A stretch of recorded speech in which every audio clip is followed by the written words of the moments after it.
Bueno, ya lo decíamos, no necesitan mayor presentación. El doctor Enrique París, ex ministro de Salud, y el doctor Luis Santelices, 2 veces subsecretario, Castillo, perdón, 2 veces subsecretario. Hoy día los apellidos estamos... casi se muere. 2 veces subsecretario de Salud. La idea de esta conversación, porque lo hicimos en este formato justamente para poder tener una conversación, es que ellos hagan una breve exposición respecto de lo que ha sido el derecho a la salud, particularmente en la convención, que lo han morigerado bastante respecto de lo que era inicialmente, pero subsisten algunos problemas.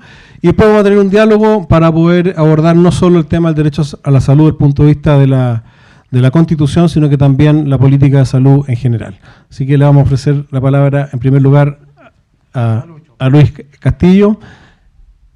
Porque aquí donde manda capitán... Sí, oye, millón de gracias por la invitación. Y un gusto de volver a verlo y volver a encontrarnos. En un momento y tiempo difícil, pero que creo que hay que mirarlos como una muy buena oportunidad. Especialmente cuando se dan algunos elementos que van confluyendo a poner en el Poder Legislativo algunos proyectos de ley ahora y eventualmente los que vengan. Como ustedes saben, la Convención Constitucional hace una semana atrás mandó y aprobó en el Pleno una serie de elementos que después rechazaron algunos de ellos y morigeraron algunos otros. Aún así, lo que se ha aprobado cambia sustantivamente la situación actual. Y creo que, si bien es cierto, no tocaron la red prestadora pública y privada, ahí hay hechos que caen y son implícitos que eventualmente pueden llegar a significar elementos peyorativos para una red en forma progresiva cuando se empiece ya con los proyectos de ley a discutir, que no sé yo, que nadie lo ha podido responder, si lo va a hacer con la institucionalidad legislativa nueva o con la actual, los proyectos de ley. Que si desaparece el Senado, como aparentemente es la proposición, vamos a carecer de un ente pensador de alto nivel donde los proyectos de ley se podrían llegar a mejorar y esto podría llegar a tener alguna dificultad. Lo que quiero transmitir de que lo que se aprobó ayer termina con las ISAPRES. Les pone la lápida y las termina definitivamente en un tiempo que probablemente va a ser parte de la ley o parte de las normas transitorias.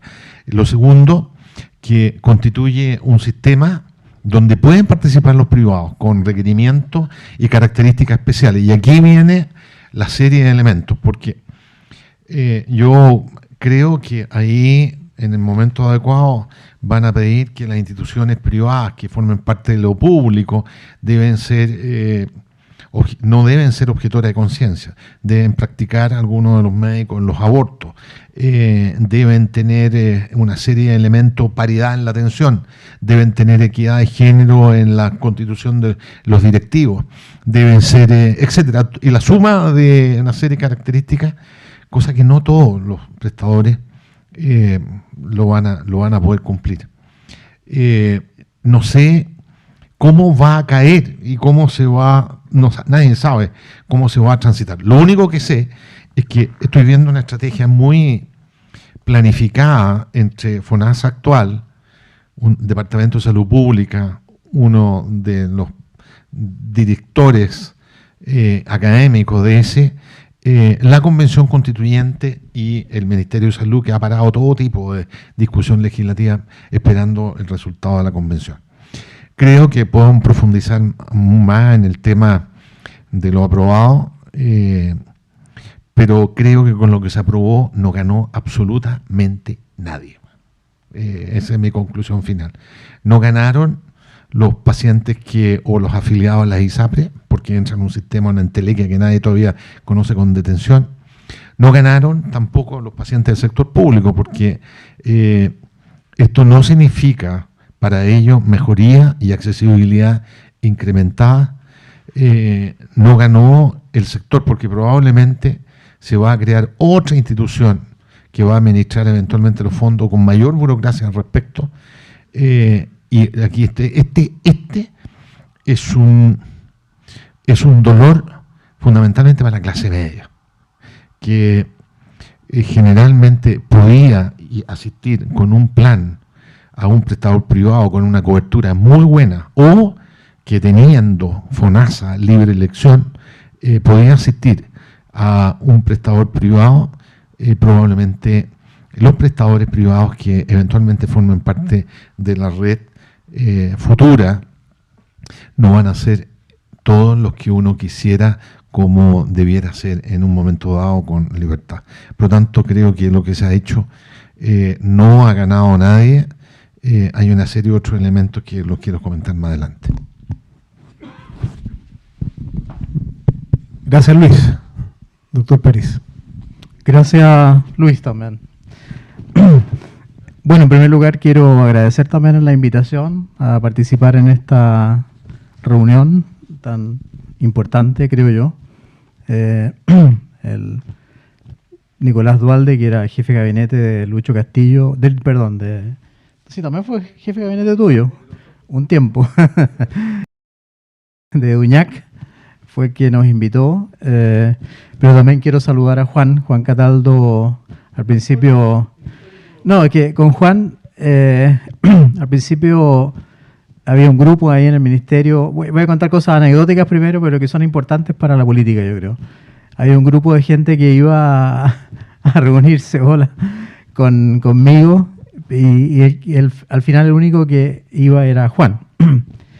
Y al principio a mí me costaba dialogar con los partidos, lo voy a decir con toda sinceridad, porque iban los partidos de gobierno de la época, pero después también habían críticas de los mismos partidos de gobierno en contra del manejo del MinSal. Pero al final, con el Juan, en realidad, lo que me servía y me gustaba era conversar de política, o sea, conversar de futuro, conversar de ideas, conversar de cómo hacer las cosas, de cómo manejarse en el Parlamento. Y eso es muy importante, yo creo, para un ministro que no venía del ámbito político, que no pertenecía a ningún partido político. Entonces le agradezco a Juan eso, porque era muy agradable también conversar con él y agarrar ideas que uno podía transmitir. Y es re importante, y ustedes lo han visto ahora, los errores comunicacionales que se cometen, es re importante comunicar bien. También quiero agradecer a Patricio Fernández, que formó parte de mi gabinete ampliado. El Ministerio de Salud tiene un gabinete chico, que es el gabinete con los 2 subsecretarios, los jefes de gabinete, pero hay un gabinete ampliado donde estaba el superintendente de salud, que ustedes saben que lo sacaron prácticamente a la fuerza, porque todavía no está ni nombrado el otro. Estaba el encargado de Senabas y estaba el encargado del ISP y FONASA. Entonces, nosotros hacíamos prácticamente una reunión todos los meses para ponernos de acuerdo en varias políticas que íbamos desarrollando, no solamente dentro del Ministerio, sino que también en el Parlamento. Eso creo que es muy importante en el manejo del Ministerio de Salud. Y también está la Susana Almendares, que es una enfermera que conocí en la Católica, que era súper estricta, pero que además yo fui el pediatra de sus niños, entonces me alegró mucho verla. Y está la diputada, si no me equivoco, porque acaba de llegar nuestra diputada, la Paulita, que también trabajó con nosotros codo a codo como Ceremi. Yo creo que lo que hizo, no sé si hay alguna otra persona que trabajó como Ceremi, pero lo que hizo la Paula como Ceremi realmente fue maravilloso. O sea, lo que logró ella en el manejo de la pandemia, en la entrega de las vacunas, en el testeo, en el control de los pacientes que necesitaban hospitalización o que necesitaban ir a una residencia sanitaria, fue un trabajo gigantesco. Yo quiero recordarle, y gracias a Lucho Castillo, en gran medida, que nosotros logramos aumentar las camas críticas en casi un 300%. Nosotros teníamos menos de 1.000 camas críticas. En marzo del 2020 teníamos 1.229, pero antes de esa había mucho menos camas críticas. No sé si habían 800 o 900, Lucho. En el sector público antes de la pandemia habían 640. En el sector público, a nivel nacional. Nosotros logramos aumentar las camas críticas hasta 4.544 camas críticas. Ustedes no se imaginan lo que es eso. Es un trabajo gigantesco que hacía redes asistenciales, pero con el apoyo de Lucho, con el apoyo de Tomás Regueira, con el apoyo de mucha gente que iba hospital por hospital, clínica por clínica, a veces con grandes esfuerzos y con voz fuerte, recolectando las camas. Yo no creo que con el ataque que ellos están haciendo al sistema privado de salud, que lo acaba de nombrar Lucho, puedan lograr eso en el caso de que haya un aumento de casos, como va a haber, porque está 4 días ya que estamos aumentando los casos. Va a haber un aumento de casos. Segundo, trasladamos a más de 10.000 pacientes. ¿Gracias a quiénes? Gracias a la colaboración también de las Fuerzas Armadas, del Ejército, de la Fuerza Aérea, sobre todo, de la Marina, de Carabineros, en fin.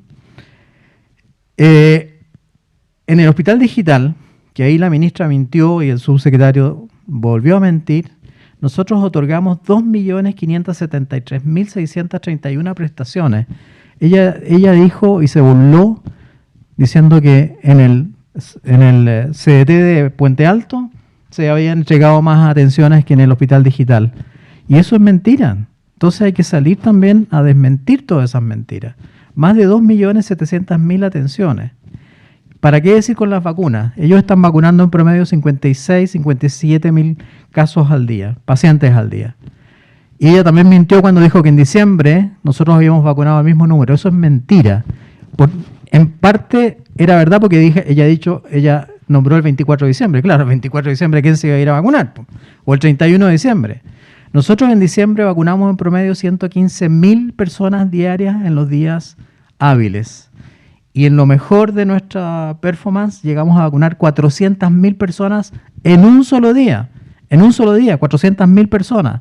Estuvimos primero en los rankings mundiales de Our World in Data por semanas. Fuimos primeros en velocidad de vacunación. Fuimos primeros en cantidad de vacunación por población. Fuimos primeros en dosis de refuerzo. Fuimos primeros en el mundo en dosis de refuerzo. Tanto es así que finalmente Chile recibió un premio mundial que creo que también hay que sacarle más brillo. El premio mundial que reconoce el manejo de la pandemia en base, obviamente, a lo que se hizo y en base a lo que se hizo con data, con información. Y por eso pregunté por don José Daza, porque buscando ahí en el cuadro de los fundadores no lo vi, porque la Paula Daza fue una gran subsecretaria, hija de un fundador de Renovación Nacional. Entonces, creo que hay que defenderla también cuando la atacan. Hoy día Cuadrado la ataca en EMOL, cuando no tiene idea de lo que habla, y nos llamó criminales a nosotros, a la Pabolita, al presidente y a mí, y no están haciendo lo que tienen que hacer. Nosotros hacíamos 100.000 exámenes de PCR al día, 100.000 exámenes. ¿Saben cuánto hicieron ellos ayer? 38.000 exámenes. Entonces, es como autoengañarse, porque si tú haces 38.000 exámenes, obviamente que encuentras menos pacientes positivos. Cuanto más exámenes, búsqueda activa se llama, más pacientes encuentras. Entonces es un engaño a la opinión pública. Para desgracia de ellos, igual los casos están aumentando, está aumentando la positividad de la PCR. En Santiago es más del 7% ya. Punta Arenas fue el primero que comenzó a aumentar y eso nosotros lo sabemos. El presidente todos los días estaba encima de nosotros. El presidente es muy catete, pero es muy ejecutivo. Todos los días recibía el informe. Y yo les traje aquí, yo mandé a empastar los informes. Nosotros todos los días hacíamos este informe, un reporte diario. Todos los días el presidente lo revisaba. Todos los días sabíamos el número de camas que teníamos, la cantidad de camas que íbamos a necesitar, la cantidad de gente que estaba en la UCI, la cantidad de gente que estaba trasladada. Todos los días sabíamos cuántos casos habían. Todos los días sabíamos cuánta gente se vacunaba. Hoy día esto tiene un retraso a veces de 2 y 3 días. Los que entran al DEIS no encuentran los datos, porque no han sido capaces de mantener el ritmo que nosotros manteníamos. Todos los días hacíamos un reporte diario de la vacunación, de los casos, de las camas, en fin, de todo. Y creo que es muy importante que defendamos también lo que se hizo.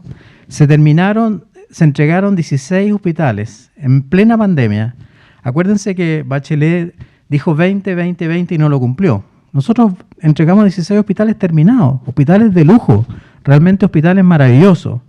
4 por terminar.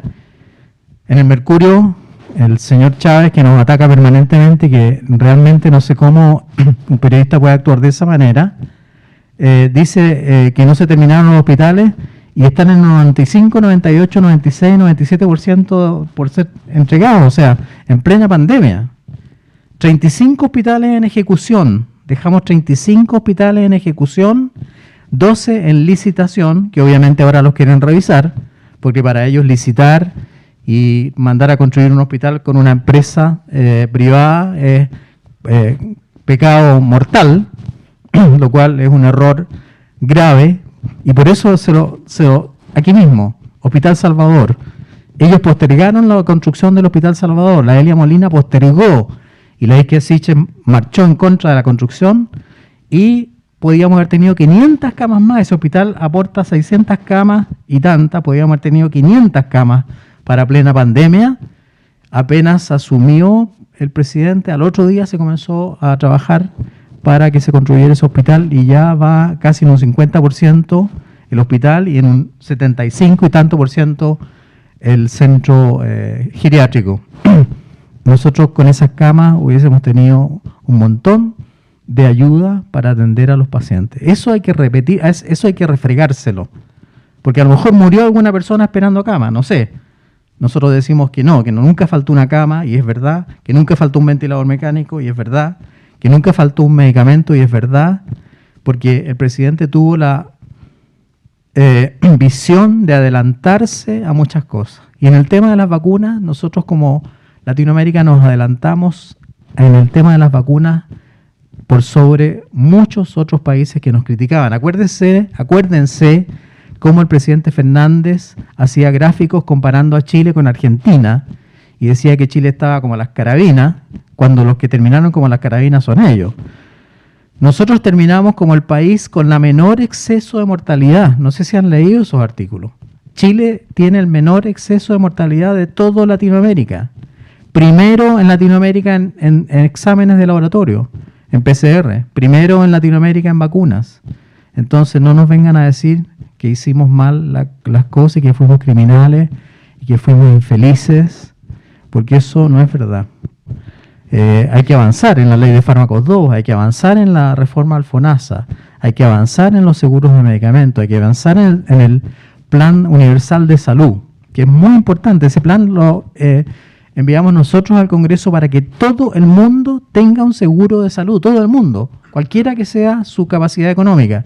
Y repetimos muchas veces eso que ahora ellos están repitiendo, que el paciente tiene que recibir atención en base a su enfermedad y no en base a su capacidad de pago. En base a su enfermedad y no en base a su capacidad de pago. ¿Quién dijo eso? Un filósofo, Rawls, y ellos lo copian, pero lo dijimos nosotros también. Y nosotros también estamos de acuerdo en que la salud es un derecho. No vengan a decir que eso es una legítima, digamos, razón de solo la izquierda. No. Nosotros también dijimos lo mismo. En el programa de salud del presidente Piñera, que trabajamos con Lucho, pusimos la salud es un derecho. Así que no vengan a decir que es algo que ellos están imponiendo. Creo que Lucho habló del tema de la convención. Si ustedes ven el discurso del vicepresidente de la convención, y les aconsejo que lo vean, que es un médico general de zona, que trabajó 9 años. Yo también fui general de zona en Chiloé. Y entonces cuando un médico, en base a su experiencia personal, por muy valiosa que sea, dicta cátedra, y en base a eso se van a hacer una constitución o se van a hacer las leyes, yo encuentro que es el colmo. ¿Por qué? Y eso es lo que ha pasado en la convención. Porque a una señora se le ocurre que, no sé, que las vacas tienen que ser pintadas de verde, se pone en la Constitución. Porque a ella se le ocurrió, porque a ella le dio la idea. Es lo mismo en salud. Este señor que dice que tienen que acabarse las ISAPRES, que tienen que acabarse las clínicas. ¿Por qué? Porque es la única manera de que los médicos trabajen en el sistema público. Imagínense la brutalidad. En vez de decir, reformemos el sistema público, mejoremos el sistema público, dice, no, cierren las clínicas, cierren todo, para que ningún médico pueda trabajar allá y que todos tengan que ir obligatoriamente a los hospitales públicos. Si nadie está en contra de los hospitales públicos, nosotros con Lucho hicimos pero lo imposible por mejorar los hospitales públicos, las remuneraciones de los funcionarios, el apoyo de toda la tecnología y no estamos en contra de eso, todo lo contrario. Y por eso es que enviamos el proyecto de FONASA para, ¿cuál es la idea? Hacer subir al FONASA, reforzar FONASA, mejorar FONASA, para equipararlo con las ISAPRES. Es lo mismo que decía Eizaguirre con los patines. Si no hay que sacarle los patines a la ISAPRES para que el FONASA crezca, hay que ponerle patines al FONASA para que trate de ser igual a las ISAPRES y la gente de FONASA tenga la misma calidad de atención. El 40% de las atenciones en las clínicas, el 40% es de pacientes FONASA. Así que no le mientan a la gente diciendo que esas personas solamente tienen que atenderse en el sistema público y son mal atendidos, y no es así. Hay hospitales que han sido premiados por su atención. Y eso es la otra cosa que nosotros repetimos siempre, porque ellos atacaban, pero nosotros decíamos, nosotros estamos orgullosos de lo que ha hecho el sistema público de salud, estamos orgullosos de lo que han hecho los hospitales, estamos orgullosos de lo que hace la atención primaria, y no estar siempre atacando al sistema público pensando que hay que reformarlo, pero lo atacan con la idea de que hay que colocarle más plata sacándole la plata a los otros, y esa no es la solución. La solución es mejorar el FONASA, irlo mejorando progresivamente y equipararlo con las ISAPRES. ¿Para qué? Para que después la gente pueda elegir. Si aquí lo importante es la libertad. No soy republicano, pero en el tema de la libertad, yo creo que la gente tiene que tener la libertad para elegir. Tiene que tener la libertad. ¿Por qué le van a imponer el lugar donde tiene que atenderse, donde tiene que tener el parto? Imagínense que el proyecto decía que si en un hospital público hay una atención, esa atención, la persona, ustedes mismos, no la pueden hacer en una clínica privada porque los seguros no iban a servir para eso. Imagínense la locura. ¿Qué significa eso? Que más de 3 millones y tantos de personas iban a quedar sin atención. ¿Qué significa eso? Que iban a aumentar las listas de espera, que iban a aumentar las listas de espera GES, que iba a morir más gente esperando.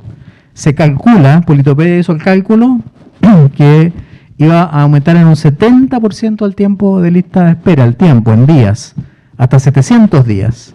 Entonces yo creo que hay que leer y mirar muy bien y la Paula tiene una hermana en la convención, y Arturo Zúñiga, que no sé de qué partido es, no importa, pero fue un gran subsecretario, también está en la convención. Creo que tenemos que apoyar a los convencionales de nuestras ideas, transmitirles información, darle documentos, darle argumentos para que puedan defender lo que a nosotros nos parece que es lo mejor para el país. Porque nadie está pensando en algo personal o en sacar provecho, no.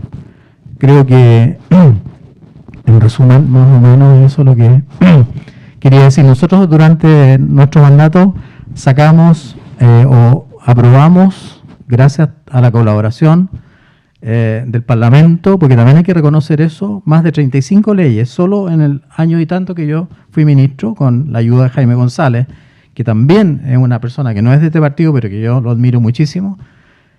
Sacamos 35 leyes. Ustedes bueno, Pancho sabe, Lucho también, la sesión es enorme, la cantidad de argumentos que hay que dar, cuánto se demora uno en sacar una ley, cuánto hay que estudiar, cuánto hay que prepararse, cuánto hay que los comparativos, en fin. Y hay que seguir en eso. Y ahora que somos mayoría, o por lo menos están empatados en el Senado, tenemos que avanzar en aquellas cosas que no logramos sacar. Para mí la ley de fármacos 2 es fundamental, la reforma al FONASA es fundamental, la ley del cáncer fue un gran progreso, eso hay que destacarlo, salió durante nuestro gobierno. Es una ley maravillosa que aporta miles de millones de pesos en equipamiento, en formación de especialistas, en drogas nuevas. Nosotros incorporamos también como metas del decenio las enfermedades metabólicas, las incorporamos. Por lo tanto, ahora en junio, julio, pueden entrar al auge, si es que el gobierno lo quiere. Incorporamos el medio ambiente, no nos digan que ellos son los únicos que defienden al medio ambiente. Incorporamos el medio ambiente en las metas sanitarias del decenio e incorporé en forma muy especial el autismo. Y ahora cuando se celebró hace pocos días atrás el Día del Autismo y Boric andaba ahí gritando con un megáfono, ni siquiera me invitaron. Nosotros incorporamos el autismo en las metas del decenio. Si no lo hubiéramos incorporado, no puede entrar en el auge GES y no puede recibir atención ese niño o esa familia. Así que yo creo, además, creamos en el Ministerio de Salud, para que ustedes sepan, el departamento, para que no digan que ellos son los únicos que hacen eso. Nosotros creamos el Departamento de Derechos Humanos, Género y Pueblos Originarios durante el gobierno del presidente Piñera. Así que no es exclusividad de ellos esos temas. Eso hay que repetirlo hasta el cansancio. Creamos la Dirección Nacional de Matronería, creamos la Dirección Nacional de Odontología, creamos la Dirección Nacional de Enfermería. ¿Por qué? Porque había que agrupar eso para que ambas subsecretarías pudieran trabajar. Y lo que decía Pancho, Patricio hizo montones de cosas sin necesidad de pasar por el Parlamento, conversando con la ISAPRE. Imagínense que se congelaron el aumento de los precios. Por supuesto que ellos sufrieron y están sufriendo. Se hicieron montones de cosas. Acuérdense que se prohibieron algunas limitaciones que había para las atenciones. En el caso del FONASA también, nosotros dimos libertad total y no que para los fonoaudiólogos, para los terapeutas ocupacionales y para los kinesiólogos en los niños menores de 5 años, ahora no hay límite de atención. Acuérdense que antes las ISAPRE decían 5 atenciones al año, lo cual no servía para nada para un niño que tiene problemas de fonoaudiología. Menores de 5 años, total libertad. O sea, hicimos muchas cosas, no solamente trabajamos en la pandemia. Yo creo que gente como Lucho, que es capaz de ir a un hospital y ir a una clínica y exigir que abran más camas y hagan lo posible por aumentar la atención de los pacientes, no lo van a lograr ellos, porque ellos han atacado justamente al sistema. Entonces yo creo que se les viene difícil, ni Dios quiera, que haya un aumento de casos, pero nosotros pensamos que sí va a haber un aumento de casos después de la Semana Santa, y además porque quitaron la mascarilla. Si eso es un error, o sea, quitar la mascarilla también, está bien, pero volver a meterle a la gente en la cabeza que vuelvan a colocarse la mascarilla les va a costar caro, y mucho, muy caro. Y además les adelanto otra cosa, que hay que estar también atento a todo eso, porque no es que haya que hacer aprovechamiento político, pero todos los virus están aumentando, no solamente el coronavirus. Está aumentando el adenovirus, el parainfluenza, el influenza, el virus sincicial respiratorio, apareció este virus que produce la hepatitis en los niños. Entonces, la sobrecarga del sistema de urgencia en este invierno va a ser gigantesca, gigantesca. Preparémonos, no para denostarlos ni para criticarlos como lo hicieron ellos, pero sí para advertirles que no lo están haciendo bien. Desgraciadamente, no lo están haciendo bien. Eso quería decir. Muchas gracias, Enrique.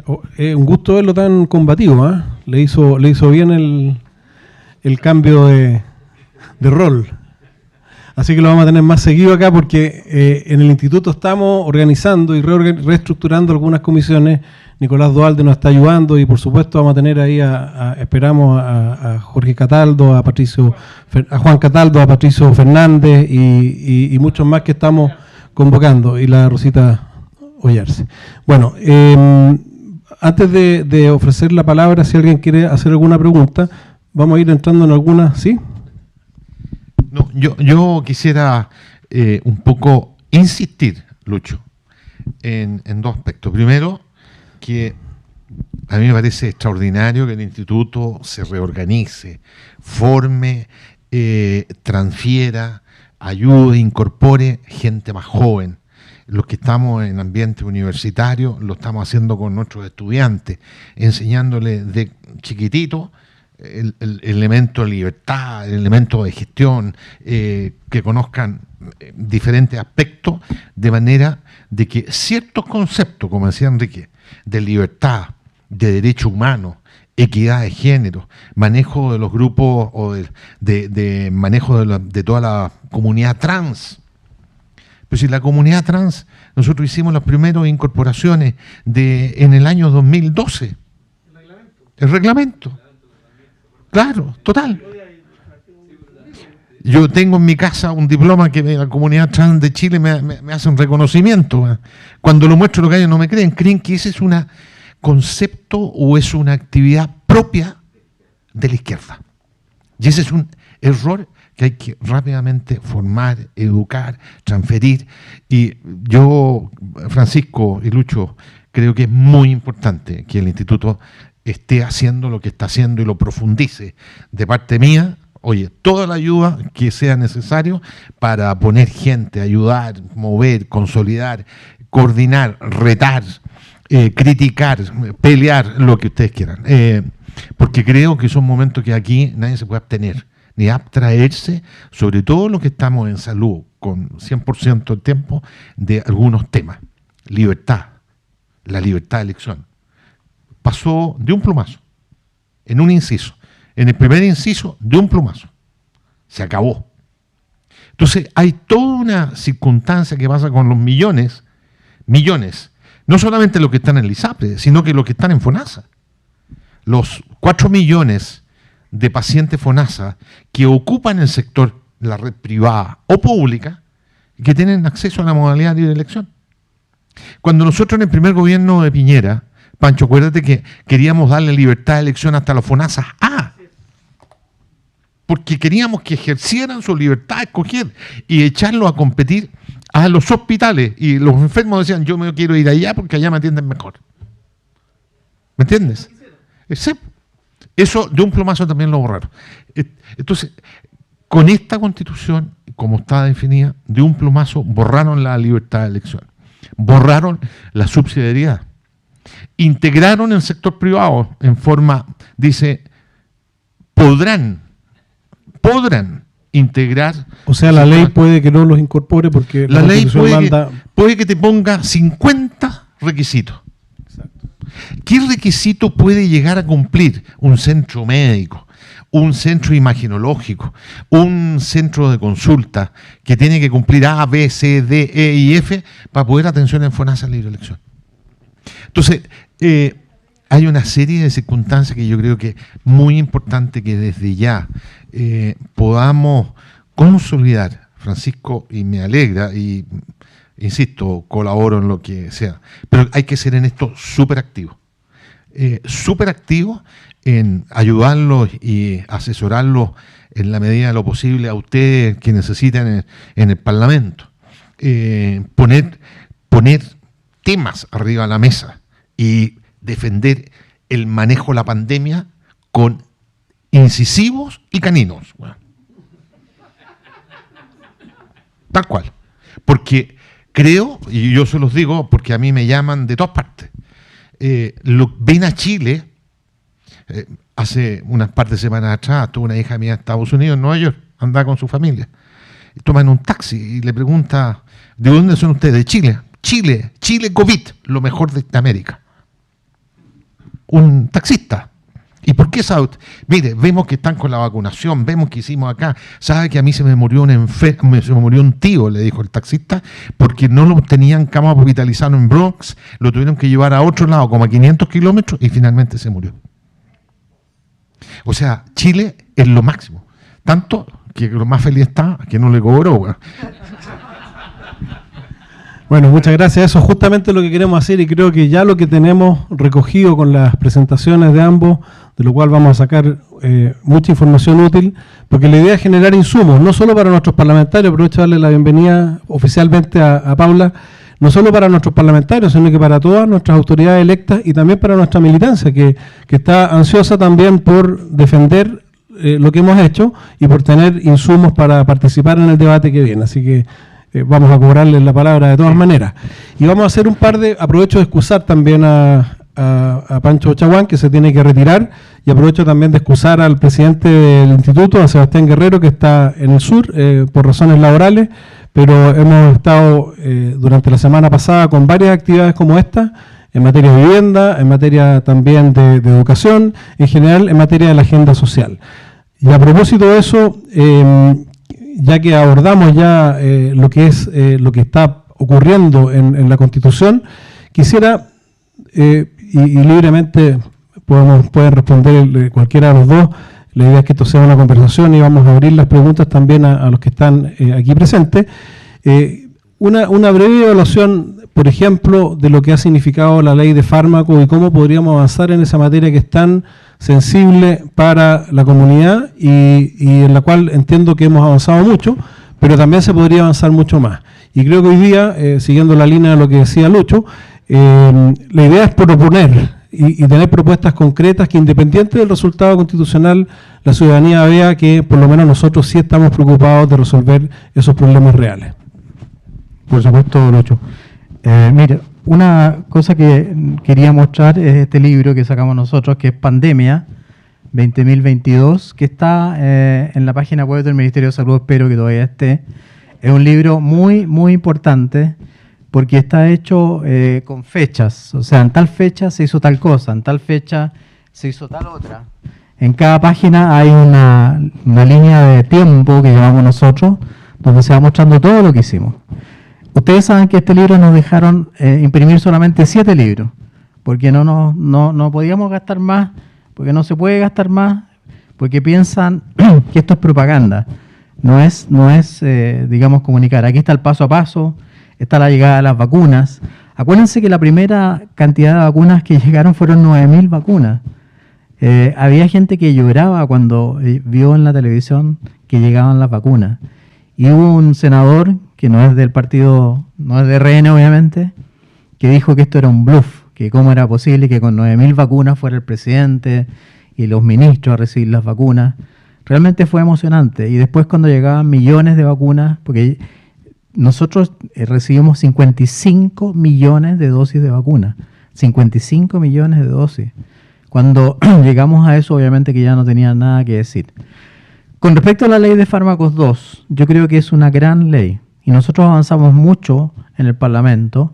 Y hay que reconocer que el Parlamento, cuando hace las cosas bien, las hace bien. Y uno puede conversar con la oposición de esa época, ustedes son oposición ahora, y sacar cosas buenas adelante. La ley de fármacos 2 tenía como finalidad profunda bajar el valor del precio de los medicamentos. Porque nosotros sabíamos, y en muchas encuestas, y en la OECD también, Chile es el país que tiene más alto gasto de bolsillo por medicamento. Y eso hay que solucionarlo, porque es un problema que afecta mucho a la población más pobre, a la clase media, y sobre todo a los adultos mayores. Los adultos mayores, según la Encuesta Nacional de Salud, tienen 2 o 3 enfermedades y gastan o tienen que comprar 4, 5 y hasta 6 medicamentos. Y eso obviamente con la cantidad de ingresos que tienen muchas veces no les alcanza para curar su enfermedad. Por lo tanto, avanzar en la ley de fármacos 2, llegar a un acuerdo con el gobierno actual es muy importante. Quedaron muy pocas cosas por definir. Hubo una discusión dentro de la comisión. Acuérdense, porque fue acusada una persona de que recibía ayuda de una agrupación de laboratorios. Eso hay que soslayarlo, hay que avanzar, hay que negociar, hay que dialogar, aunque esa palabra esté muy manoseada ahora, pero desgraciadamente sí, hay que dialogar y llegar a acuerdos para sacar esa ley. Y hay que reforzar, Lucho, y destacar más la ley Senabast. La ley Senabast, que permite que la Senabast, siendo una gran compradora de medicamentos en forma masiva, le venda a las farmacias pequeñas. Nosotros logramos que entre 400 y 500 farmacias se adhirieran a la ley Senabast y entonces la Senabast les vende a ellos directamente. Ustedes saben que en el tema del mercado farmacéutico, los laboratorios producen, hay distribuidoras y hay farmacias. Desgraciadamente hay cadenas farmacéuticas que tienen laboratorios, que tienen distribuidoras y que tienen farmacias. Entonces ellos por esa vía pueden manejar el precio. Pero la farmacia pequeña no puede hacer eso. La farmacia pequeña compra 10 números o 10 cajitas. Entonces nosotros le dijimos, no, la Senabast va a comprar miles de cajas, por lo tanto le va a costar mucho más barato y le va a vender mucho más barato a las farmacias pequeñas. Eso hay que destacarlo como una obra también del gobierno. Y esas farmacias tienen un sello que se llama sello Senabas. Y hay que ampliar, obviamente, la cantidad de farmacias. Y una de las cadenas farmacéuticas, que no la voy a nombrar porque capaz que me digan después que estoy haciendo propaganda, una de las cadenas farmacéuticas ya se va a asociar a la Senabas para trabajar por esa vía. Hay que recordar, y aquí la Senabas fue la que compró todos los elementos de protección personal. Tampoco en Chile faltó nunca mascarilla, guantes, delantales, los elementos de protección personal, que nos atacaban también por eso. No es verdad que faltaron. Compramos millones de mascarillas, de guantes, nunca faltaron, nunca. Y la Senabas ahí hizo una labor maravillosa. La Senabas también tuvo que ver con la importación de las vacunas. Ellos representaron a Sinovac en Chile, porque en ese momento no tenían representación. O sea, se hizo un trabajo mancomunado muy importante. Yo creo que hay que avanzar en la ley de fármacos 2 y ojalá que se promulgue lo más rápidamente posible con el apoyo, obviamente, de nuestros parlamentarios y con todo lo que se pueda corregir. Le quiero preguntar a Lucho, muchas gracias, porque creo que el tema de los fármacos es uno de los temas más sensibles desde el punto de vista de las demandas ciudadanas y efectivamente un tema que no se ha difundido lo suficiente. Y estaba más de por medio el tema de las farmacias comunales, que en algunas partes han funcionado y en otras han sido un desastre. En líneas generales, pareciera que hay un consenso de que el primer paso debiera ser reformar el FONASA, y esa es la base del edificio, más que otras reformas, que incluso aquellas que de alguna manera enuncia lo que se está poniendo en la nueva Constitución. ¿Cuáles serían los lineamientos gruesos de esa reforma del FONASA? ¿Cuál debería ser nuestra posición como sector? El proyecto de ley que está durmiendo en el Congreso le da a FONASA potestad y organización distinta. Establece un consejo ejecutivo con participación ciudadana, establece la generación de un director ejecutivo que es elegido por alta dirección pública, pero con el acuerdo del presidente, forma parte del sistema de empresas del Estado y tiene que rendir cuentas como cualquier empresa. Evidentemente tiene una serie de reorganización y tiene una reorganización operativa que la hace mucho más ser un seguro que un fondo. Cosa y concepto que hoy día también al gobierno no le gusta hablar de seguro. Cuando tú le hablas de un seguro, poco menos que hablas de lucro, liberalización y todo. Siempre hablan de fondo, por eso es que en la Constitución que van a presentar en el prospecto, no dicen ni nada respecto a quién administra o administraría un fondo mancomunado, que puede ser FONASA, pero puede ser otra entelequia. Dice, la ley señalará. La ley señalará. Entonces, yo he escuchado varias veces a algunos parlamentarios de izquierda que hablar de seguro tienen piloerección, se les paran los pelos. Y efectivamente lo que hace el proyecto de ley es que le da la potestad a FONASA a preocuparse permanentemente de sus clientes, de sus pacientes, de sus usuarios y pedir cuenta a redes de cómo están tratando sus clientes en la red pública, y también le da potestad para pedir y exigir calidad en la red privada. Y hay una serie de otros elementos más, Pato Fernández se la sabe de memoria, además, pero pasa a un nivel mucho mejor de lo que hay hoy día. Ahora, yo creo que esa reforma yo la apuraría, con un mero hecho de tener ocupado a esta gente, porque yo creo que, pero tampoco quiero adelantarle pega si es que la Constitución sale a prueba, pero creo que la reorganización de FONASA como un seguro puede ser un elemento muy importante a la luz de efectivamente aprobarse todo lo que dice la Constitución. ¿Y ese seguro debiera ser universal? Es que ese otro tema, la generación... Hago la pregunta para que justamente... de un seguro universal, hoy día como está planteado, como dice el prospecto que ustedes conocen, es que la salud se debiera financiar por rentas generales del Estado, es decir, como un impuesto, parte un impuesto más. Y ocasionalmente se pedirá la cotización, etcétera, etcétera.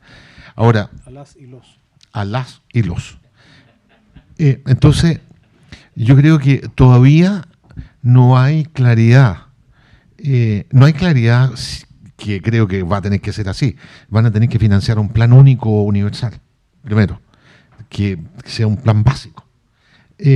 Segundo, van a tener que mirar qué pasa con las enfermedades catastróficas, qué pasa con el auge, qué pasa con el auge y la reforma y todo. ¿Qué va a pasar con las enfermedades de alto costo y con los medicamentos de alto costo? Es decir, hay una serie de interrogantes súper complejas de solucionarlas, que no es llegar y borrar de un plumazo toda una institucionalidad que se ha ido creando progresivamente, porque evidentemente es súper delicado. Aquí lo que está en el medio son personas, y dejar de atender 6 meses a una persona muchas veces le puede significar la muerte. Pero yo creo que la ley FONASA, lo que está en el Congreso, debería empezar a moverse rápido. Esa debería ser nuestra principal. Y el otro, que yo movería ahora, proyecto de ley de campos clínicos, que se sacó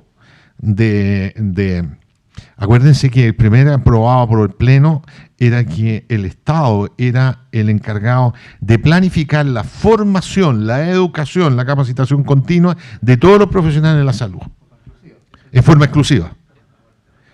Claro, eso se sacó, se rechazó. Pero también debo decir que inicialmente la postura del Colegio Médico era aprobar esa cuestión. Y ahí hay un tema que después lo converso con Enrique y con la Sofamex, pero ese es otro tema. Bueno, él es muy cercano al Colegio Médico. Sí, ahí lo converso. Si alguien del público quiere, yo tengo más preguntas, pero... Yo quisiera apoyar algunas ideas que es bueno que se conozcan. La última encuesta Academ, que preguntó sobre percepciones de salud, creo que hay que difundir. Le preguntaron a la persona, digamos, en relación a lo que se está discutiendo, obviamente, o a lo impulsado en la Convención Constitucional. El 74% de los encuestados considera que se debería elegir libremente entre un sistema público y privado. El 74%. El 68% considera que eliminar las ISAPRES no resolverá los problemas de salud del país. No resolverá el problema, porque es un engaño decir que eliminando las ISAPRES se resuelven los problemas. Eso es un engaño. Lo que hay que hacer es mejorar el FONASA, ya lo hemos dicho con Lucho. El 75% de los encuestados, incluyendo usuarios de FONASA y de ISAPRES, considera que la salud es buena o muy buena en la ISAPRES, mientras que considera que la salud no es tan buena en el sistema público. Pero eso no significa que destruyendo las ISAPRES se va a mejorar la salud del sistema público. Lo que hay que hacer es reforzar. Nosotros siempre postulamos que un porcentaje mayor del Producto Interno Bruto vaya a la salud pública, y también tenemos que predicar eso, porque no es eso exclusivamente un argumento de la izquierda. Nosotros dijimos lo mismo, hay que ir aumentando progresivamente la cantidad del Producto Interno Bruto dedicado a salud.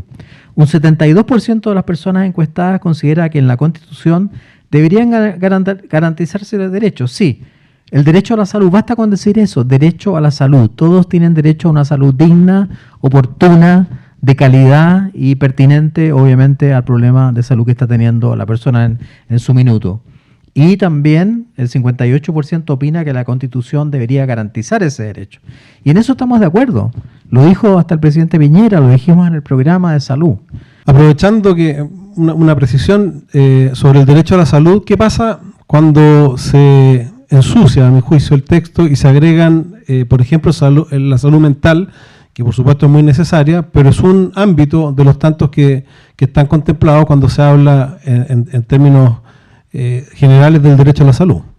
Claro, eso no debe estar en una Constitución, eso se puede colocar en un proyecto de ley o se puede colocar en un programa dentro del funcionamiento del ministerio correspondiente, pero si nosotros comenzamos a colocar un listado de cosas, también tendría que aparecer salud oral, dental, salud otorrino, cáncer, o sea, lo que se le ocurra a cada uno de ellos. Ese es el problema, que hay gente ahí que se le ocurre cualquier idea loca, y lo dijo el presidente Boric, no lo estoy diciendo yo, se le ocurre cualquier idea y la quiere poner en la Constitución, cuando la verdad es que las constituciones en el fondo son líneas generales de acción que después hay que hacerlas aterrizar en leyes, en proyectos, en programas. Entonces, nosotros estábamos muy preocupados de la salud mental, porque sabemos que la pandemia produjo graves daños en la salud mental.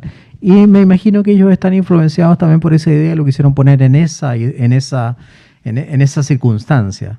En este momento nosotros dejamos hecho un programa de salud mental financiado, en la cual también intervino la primera dama incluso. No lo han hecho, o sea, no le sacan brillo, no saben utilizar las cosas. Y en vez de eso lo ponen como un acápite en una constitución. Imagínense que la constitución dijera que también tienen derecho a la salud, no sé, hay muchas enfermedades. ¿Por qué no ponemos la fibrosis quística entonces? ¿Por qué no ponemos la hipertensión arterial? ¿Por qué no ponemos la diabetes? Pero así no funciona una constitución. Entonces creo que es un error grave, pero que lo que sí yo mantendría de todas maneras el derecho a la salud, una salud digna, diría yo, oportuna, pertinente, en el momento que el paciente lo necesite, como dije antes, que sea en base a las necesidades del paciente y no a la capacidad de pago. Y ahí, ¿qué es lo que pasa en otros países? Bélgica, donde yo estudié, el Estado pone la diferencia. Todos pagan, pero el que no puede pagar lo que le permite una buena atención, la diferencia la pone el Estado. ¿Por qué no podemos hacer eso? En vez de quitarle, o anular las clínicas, anular las ISAPRES. No es así.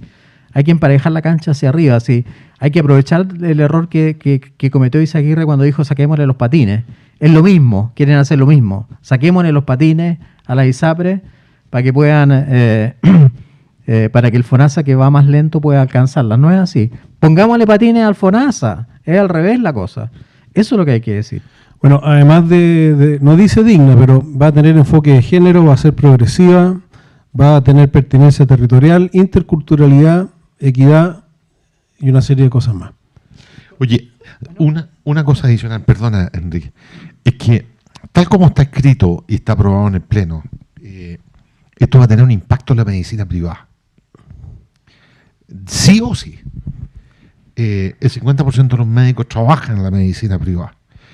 Y tal como está, va a tener un impacto porque los prestadores privados que quieran optar a ser parte del sistema se van a tener que regular por precios bajo convenio y por transferencia de cierto tipo. Eso necesariamente va a tener un impacto en los honorarios traspasados a los profesionales de la salud.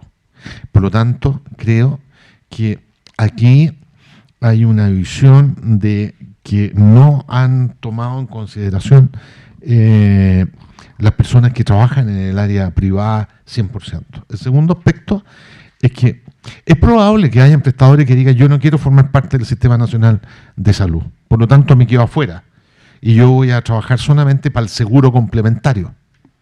El problema que hay, y que nadie lo sabe todavía, es si ese prestador, chico, grande, mediano, va a poder cobrar a aquellos pacientes que teniendo un seguro complementario y que quieren ir a esa clínica, va a poder cobrar lo correspondiente al plan básico, al 7%, ¿me entiendes? Y que eso lo paga este fondo o FONASA o alguien que va a administrar. Ese es el segundo aspecto. Y el tercer aspecto es que eso va a significar nuevamente que va a haber una atención absolutamente dividida y segregada. Los de mayor ingreso van a estar allá y los de la clase media y la clase más pobre va a estar y va a seguir estando acá. O sea, va a haber un efecto contrario. Eso es lo que Nagayá no entiende. Que al final no se trata de sacarle a uno para ponerle al más débil, sino se trata de fortalecerle o nutrir al más débil para que pueda hacer mejor las cosas. Y sobre todo que está en duda si ese más débil que hoy día está en FONASA va a poder seguir utilizando los servicios privados como ocurre hoy día con los que tienen libre elección. El 40% de las atenciones que dan las clínicas privadas son gente de FONASA. Entonces, que eso es innegable. son estadísticas, no decir que yo fui médico general de zona y me di cuenta de tal cosa, no. Hay que exigir siempre la evidencia, las cifras, los números. Yo quiero tocar sí un tema de la interculturalidad. ¿Saben por qué? Bueno, la derecha, el único gobernador que tiene la derecha está en la zona de la Araucanía. Creo que en el tema de la interculturalidad tenemos que tener esa mirada abierta. Una vez me criticaron mucho y Luis Cordero, no, ¿cómo se llama Cordero que escribe en La Tercera? Gonzalo Cordero, que escribe en La Tercera. Cuando yo le dije al machi que por favor no se suicidara porque yo lo consideraba un colega, fue fatal, porque casi me matan. Pero yo había hablado por teléfono, pero 100 veces con él, porque el ministro Larraín me pedía que ayudara a que no se suicidara, a que comiera, porque estaba en huelga de hambre, acuérdense. ¿Qué hubiese pasado si ese gallo se muere por la huelga de hambre? Tenemos un desastre en la Araucanía y el gobierno habría sufrido N. Entonces yo hablaba por teléfono con él, le juro, por celular, y trataba de convencerlo de que dejara la huelga de hambre para que no se muriera. Y de hecho lo trasladamos y lo cuidamos y qué sé yo. Una cosa que la gente no sabe todo lo que hay que hacer. Entonces, en un momento un periodista también me preguntó algo relativo a él. Yo le dije, Celestino, por favor, come, porque tú que eres médico intercultural, deberías estar por la vida y no por la muerte. Y eso bastó bueno para que mucha gente me criticara. Pero creo que en el tema de la interculturalidad sí hay que aceptar y hay que aprovechar las creencias, las acciones que hacen las machis. No hay que mirarlas en menor, o sea, no hay que dejarlas de lado, porque la visión holística o la visión cultural o la visión que tienen ellos también les ayuda a sanarse. Por eso es que en muchos hospitales nosotros hemos instalado lugares de atención especiales para los pacientes que creen en esa medicina. Entonces, eso no hay que atacarlo y todo lo contrario, decir, nosotros también estamos de acuerdo, si no estamos en desacuerdo con la interculturalidad, pero no estamos en acuerdo que sean totalmente independientes y formen un Estado independiente dentro de Chile. No es lo mismo. Pero claro que hay que respetar la cultura aymara, la cultura pascuense, la cultura huilliche, la cultura araucana, porque forman parte de nuestra cultura. Y en ese sentido, yo creo que tenemos que, incluso, nosotros teníamos problemas con los médicos que no reconocían a la medicina complementaria, porque nosotros preferimos llamarla medicina complementaria, porque los mapuches, qué sé yo, se indignaban, se molestaban, entonces reclamaban en contra de los médicos del sistema, porque el médico no sabía reconocer. Yo creo también que ahí en ese sentido las escuelas de medicina tienen que saber transmitir y que respeten, digamos, las creencias medicinales de los otros. Si a ellos no les va bien, acuden igual a la medicina tradicional, a la medicina hipocrática que llamamos nosotros, que viene de la época griega, pero yo creo que ahí en la interculturalidad yo tendría cierta respeto por mantenerla, porque creo que es importante para cierta cantidad de gente y que en esa zona la derecha tiene mucho más apoyo que la izquierda, muchísimo más apoyo. Entonces por algo será.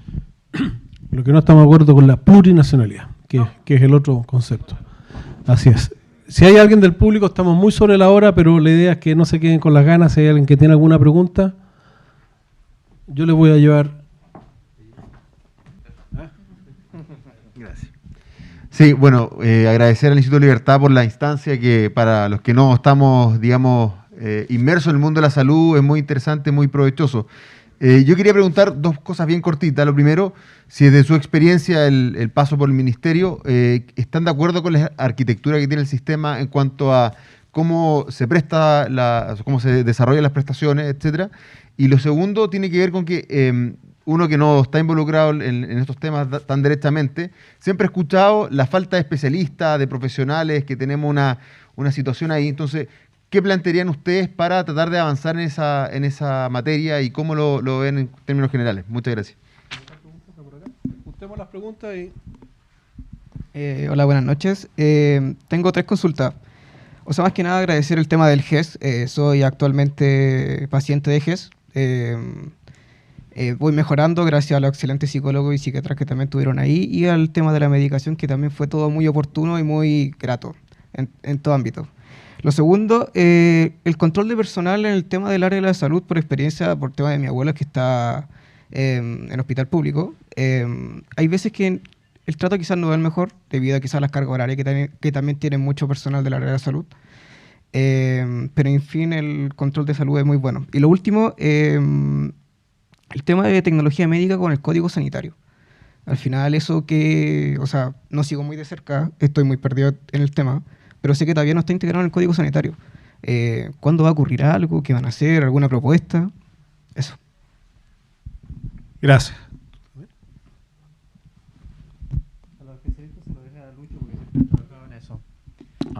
Buenas noches, don Enrique.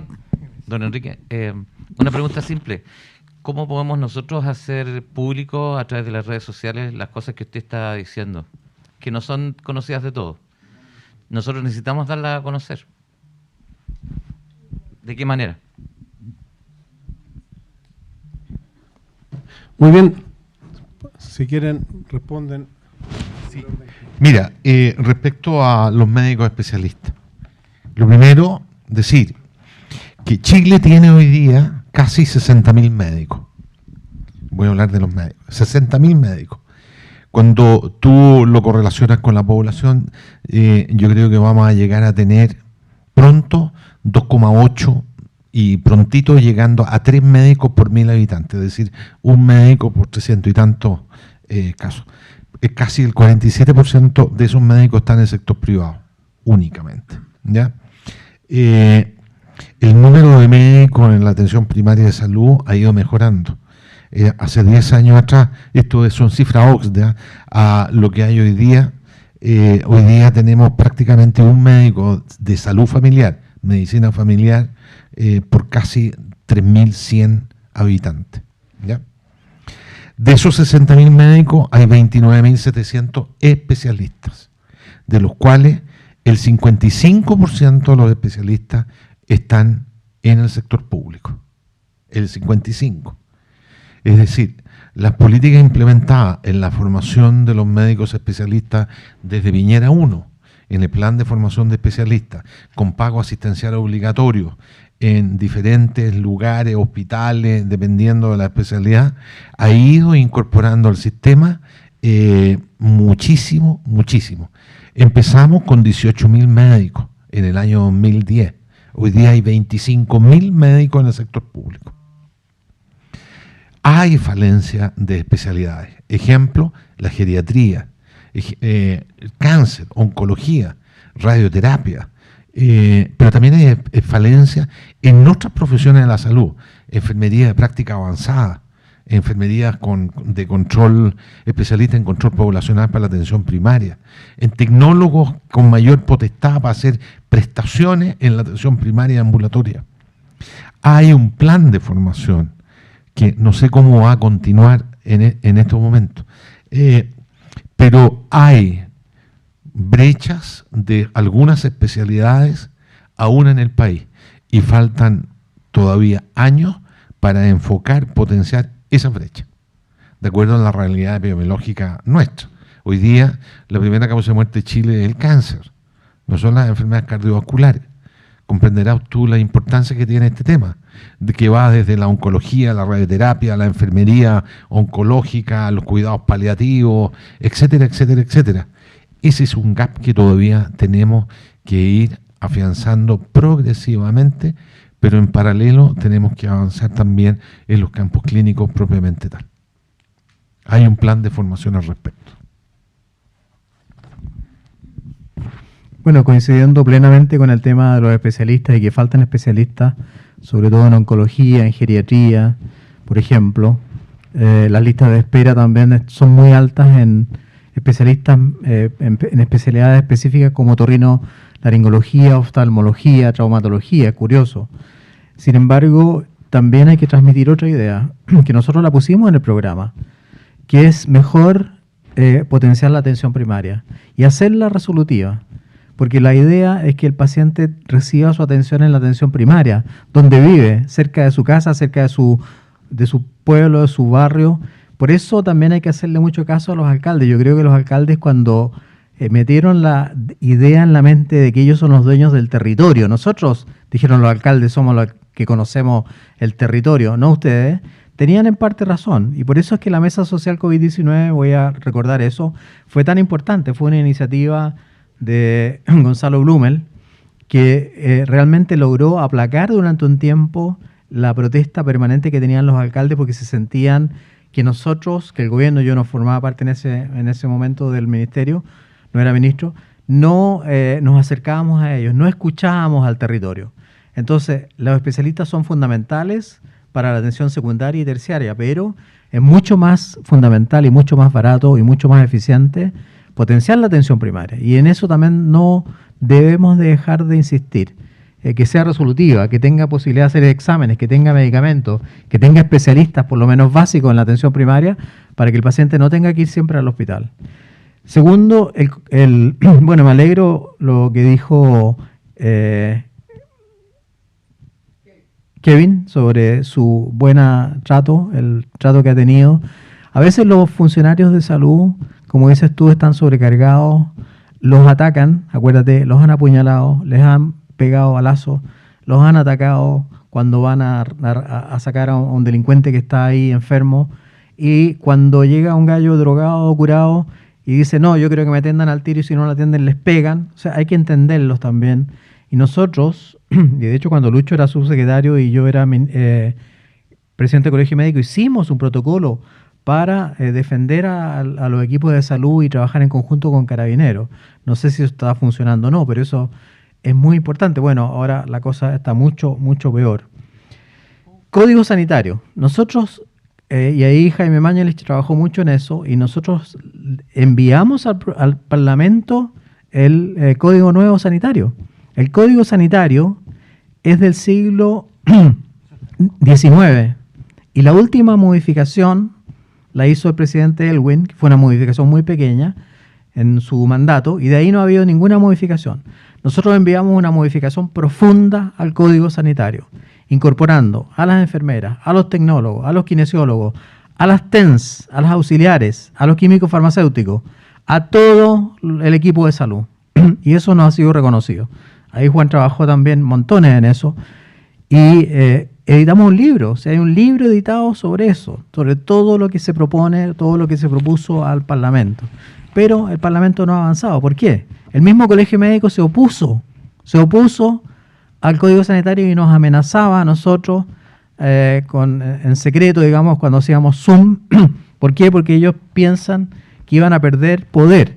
¿Por qué? Porque nosotros queríamos justamente que los tecnólogos médicos, por ejemplo, pudieran hacer algunos exámenes, que las enfermeras pudieran tener más libertad y pudieran firmar algunas recetas, repetir recetas. No era necesario que ellas hicieran diagnósticos, sino que seguir un diagnóstico. Algunas cosas de las cuales me acuerdo, las incorporamos a las asistentes sociales, que no están en el Código Sanitario.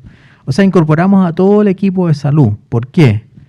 Porque es imprescindible reconocer el trabajo que ellos hacen o que hicieron o que están haciendo durante la pandemia. Y eso también es otro tema que bueno que lo recordó, a mí se me había olvidado. Creo que hay que apurarlo en el Congreso para bueno, aquí yo sé que a lo mejor hay enfermeras y matronas. La pelea entre enfermeras y matronas también hizo colapsar un poco el avance de ese proyecto, porque unas estaban de acuerdo con unas cosas y otras con otras. Bueno, pero hay que conversar para que lleguen a un acuerdo. Pero eso tiene que avanzar. El Código Sanitario, como dices tú, es fundamental. Por último, ¿cómo hacer más difusión?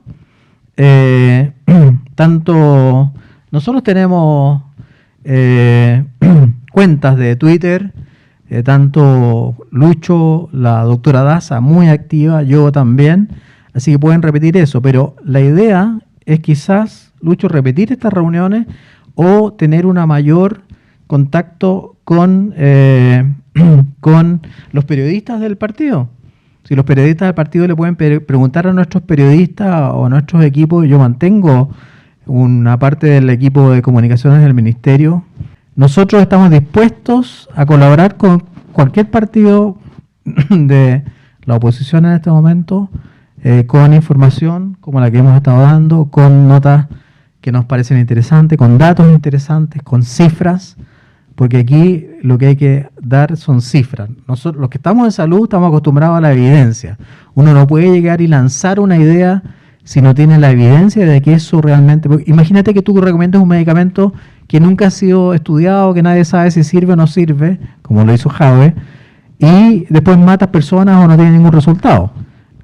Evidencia. Y la evidencia son cifras, son estadísticas, son encuestas, son publicaciones. Nosotros, por primera vez, el Ministerio de Salud publicó, yo sé que no todos son de salud, pero para nosotros publicar en el New England Journal of Medicine, publicar en el Lancet Oncology, que el Ministerio de Salud, o sea, un ministerio público, haga publicaciones internacionales para manifestar lo que se hizo en pandemia, fue una cosa extraordinaria, extraordinaria. Las empresas extranjeras aprovecharon eso, AstraZeneca, Sinovac, para poder aprobar sus vacunas en otros países. O sea, el trabajo que se hizo acá, millones de personas vacunadas que sirvieron para hacer estudios. Nosotros hicimos estudios de anticuerpos. ¿Por qué dijimos que había que colocar tercera, cuarta dosis? No porque se nos ocurriera o que a alguien le soplaron desde el cielo, no. Porque se hicieron estudios que demostraban que al cuarto mes o al sexto mes bajaban los anticuerpos y que había que vacunar de nuevo.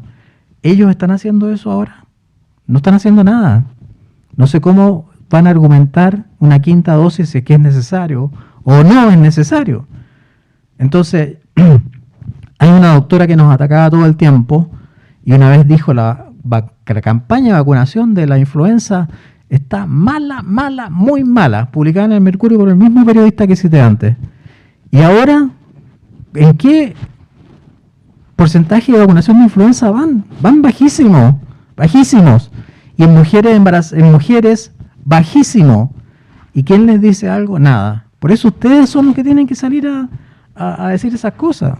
Si no, la opinión pública cree, bueno, ya no cree tanto porque las encuestas van demostrando que vamos de mal en peor. Lo que se demoró Piñera en bajar en un año, Boric lo bajó en 60 días. O sea, la reprobación de Piñera que tuvo al final del primer año la tiene Boric ya ahora en 60 días. No, muchas gracias, Enrique. Luis, yo creo que estamos cerrando este encuentro. Vamos a tener, y respondiendo también la pregunta, vamos a editar un video muy cuidadosamente, no se preocupen, de esta reunión. Lo vamos a distribuir como un podcast. Vamos a generar, por supuesto, un material interesantísimo con todos los datos y reflexiones que ustedes nos aportaron y que también vamos a distribuirlos, como dije al principio, no solo para nuestros parlamentarios, sino que en general para todo nuestro sector. Así que muchísimas gracias, ha sido realmente muy grato contar con ustedes hoy día.